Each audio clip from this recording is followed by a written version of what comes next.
What's going on, guys? You got your local ham sandwich here. I am finally back with an updated Centur-Ion deck profile. This will be a pure Centur-Ion build for the post-ban list format. I wanted to go ahead and get this out here with Rage of the Abyss coming out with Primera Primus right around the corner. Don't worry, there will be more content on Centur-Ion, especially with the release of Primera Primus. I'll put out some more videos prior to the release of how to utilize that card. But here we're just going to look at the pure builds prior to that release. It should be a pretty simple changeover from pure now to pure post ROTA. But before we get into that, if you guys like the video, make sure you drop a comment below, like the video, subscribe if you are new to the channel. That definitely helps me out. Let's go ahead and jump right into it. We got a 40 card list here. Again, pure, so nothing but the usual Centur-Ion engine now after Infinite Forbidden. 3 Primera, 3 Trudea, 1 Autry, 1 Gargoyle. No Emmet here. I feel like Emmet is more of a brick than it is a helpful engine piece, so I think you can reasonably cut it. If you run it, it's fine. Just, again, recognize that it could potentially be more bricky than not. 3 Stand-Up and 1 Terraforming, and then 3 Emblema Oath. Still waiting on the last secret in the mail, but I am very happy that they did give that card a rarity bump since it never got the collector's rare treatment. And then our final spell cards of the main engine here, Bonds and the Wake Up.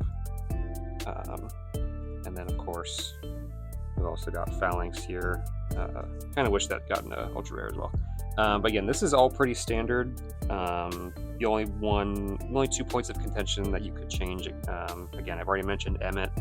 You can run that. I'm currently not running it. If you want to cut down engine even further, you can cut out Bonds. Bonds aren't entirely always necessary, but it helps with hands where you draw too many normal summons. And it can help you extend further if you send it to grave with Wake Up. So overall, I like running all 3 in pure. And then, yeah. I guess you could also cut Terraforming. Some folks don't run Terraforming, but with Terraforming, you've got, what is that? Math, 13 starters instead of 12, so it helps you a little more. I'm not running Bonfire in this list. I think Bonfire plays too much into Droll. You got more Droll running around now, so no reason to run it. And then our last 2, they're pieces of non-engine, but not quite your disruptive non-engine.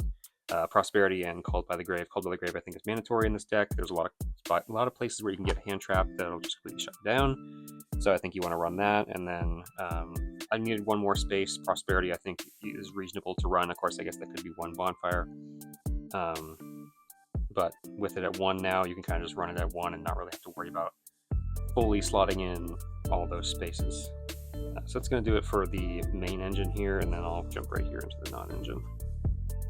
So for non-engine, again, I think it's like something like 20 spots for non-engine.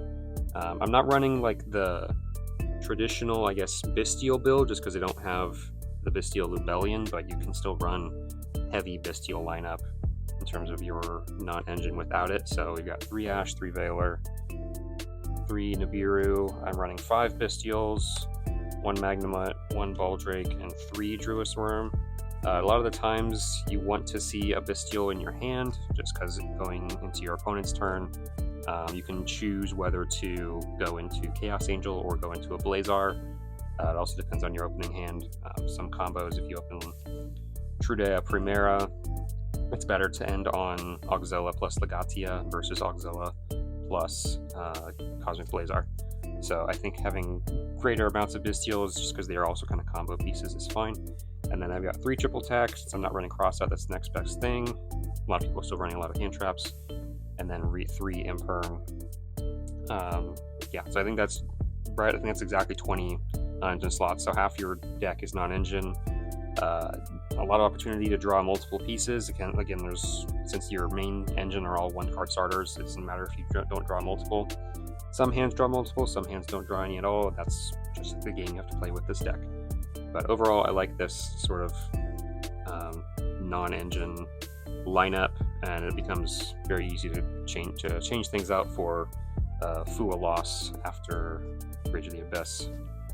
So for the extra deck here, I'm on 2 Auxilla still. I think right now, especially post Rage of the Abyss, it should be 2 Legatia, 1 Auxilla. I'm going to pick up the second Legatia on Tuesday at locals, since I moved all my other extra Legatias at Nationals for some money. But yeah, I think especially with Primera Primus, you have 1 Auxilla, 1 Primus to search everything out, and then Legatia just gets you more generalized advantage and is just a bigger body and can clear boards. It also helps with going second versus going first. And then the Crimson Dragon package, I do have Red Supernova back in the deck. It's a really good disruption. Blazar is a hell of a card, but a Red Supernova can also just be like super disruptive and a big beater. If you play it against Snake Eye and they are doing their turn, as soon as they summon Flamberge, if you have the opportunity, if you haven't done your Crimson Dragon play yet, you can Supernova to get their Flamberge out and banish everything else they have. So I think that's just one use case, but I think Supernova now is fine. With Calamity gone, it's the second best Crimson Dragon target, so I think running it is okay now. I got the 1 Changying. This could be Dispotter, but I figure you have all the Bestials, and basically like a lot of your Centur-Ion engine can banish itself. That could trigger Changying very easily. This can also just help with beating over boards. So I think Changying is fine. Could be Dispotter, but I think Dispotter is a little better if you're running the Bestial Rebellion and the Regained. And then the Chaos Angel, I got the Chaos Archfiend with it. Chaos Angel, usually you're hard making it with the Bestial, but Chaos Archfiend, since it can attack everything and you have so many things that banish, again, it's not a bad option. If you were going second, it can just claim games on its own. So no reason not to run it no reason not to run it right now, but I think that's probably the one to cut for Primera Primus. Packbit, of course, it's Centurion card without the Centurion name. Scarlight for time, and then we do have a small link package. I've got Artemis, IP, and SP. I don't go into IP that often, but if you're starting with Auxilla, you could end on like IP Auxilla with your back row setup, and then IP uses Auxilla once you've used your Crimson Dragon play. That does use your Phalanx on your turn, but that's fine. Overall, I think this is pretty good. The only 2 things that like are wiggle room is probably Changying and Chaos Archfiend. One of those becomes your Primus after Rage of the Abyss comes out.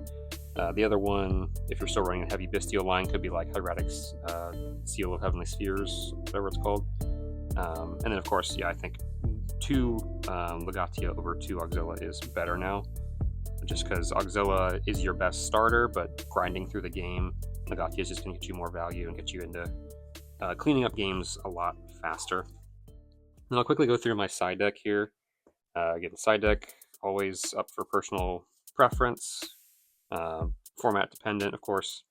But I've got, I think this is pretty similar to the last one I had in my White Forest list. 3 Perulia, still pretty good. 3 Phantasme, all your side deck draw stuff going second.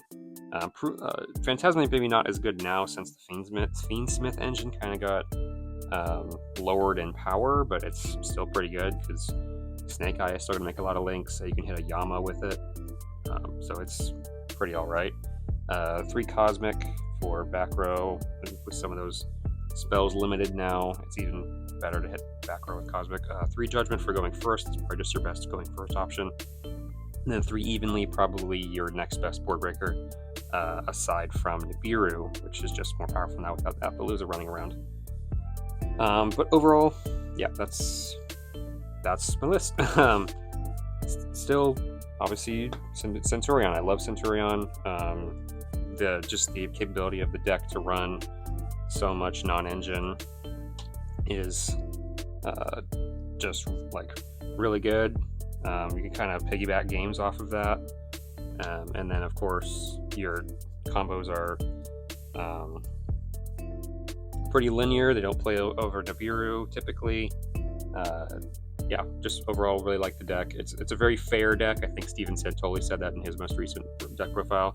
It's a very fair deck, so you have to time your interactions to make sure you're getting the most value out of them.